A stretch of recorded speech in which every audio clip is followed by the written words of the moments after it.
The Diagnostic and Statistical Manual of Mental Disorders, the 5th edition, or DSM-5, has a relatively new category called Disruptive, Impulse Control, and Conduct Disorders, or DIC for short, which were previously organized into different sections. This category includes a number of disorders like oppositional defiant disorder, conduct disorder, antisocial personality disorder, intermittent explosive disorder, as well as other impulse control disorders like the impulsive desire to start fires, or pyromania, and the compulsive desire to steal things, or kleptomania. The common thread that runs through all of these is that they all involve impulse behaviors, or a lack of self-control. These disorders tend to start in childhood or adolescence and persist into adulthood. Oppositional defiant disorder, or ODD, is defined by defiant behavior that's both persistent and willful, and can be thought of in terms of emotional, behavioral, and cognitive patterns. People with ODD have emotional dysregulation, which can lead them to feel irritable and resentful towards others. These emotions can lead to behaviors like frequent arguments, angry outbursts, and refusing to go along with the requests of authority figures, like teachers. People with ODD might even deliberately annoy their family or friends, purposefully defying anyone who tries to control their behavior. Cognitively, these people often fall into a pattern of vindictiveness and spitefulness, believing that others are to blame for their own behaviors. In order to meet the criteria for ODD, these emotional, behavioral, and cognitive patterns must be ongoing for at least 6 months, and must interfere with family, school, and other social interactions. Conduct disorder has a lot of overlap with oppositional defiant disorder, with one key additional feature: aggressive behavior towards people and animals. For example, people with conduct disorder might violently destroy property, steal things, or hurt pets, causing grief and frustration for those around them.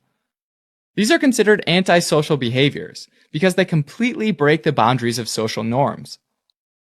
There are two main types of conduct disorder: childhood onset type, where the abnormal behaviors start before the age of 10, and adolescent onset type, which starts between ages 10 and 18. Typically, the earlier the symptoms, the more severe the behavioral problems. Alright, so next there's antisocial personality disorder. And this is where people disregard moral values and societal norms, have little empathy, and poor impulse control. This combination makes them willing to hurt others if it helps them, making them prone to aggressive and unlawful behavior, at times earning the label sociopath or psychopath.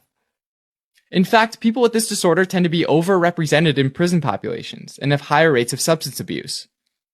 These people typically fail to show remorse or guilt and rarely accept responsibility for any of the harm that they cause others. That said, they can be superficially charming and often use that to manipulate others for their personal gain. To be diagnosed with this disorder, individuals must be over 18 years old and have a history of conduct disorder. Interestingly, this disorder fits into 2 categories, and can also be found in the personality disorders section of the DSM-5.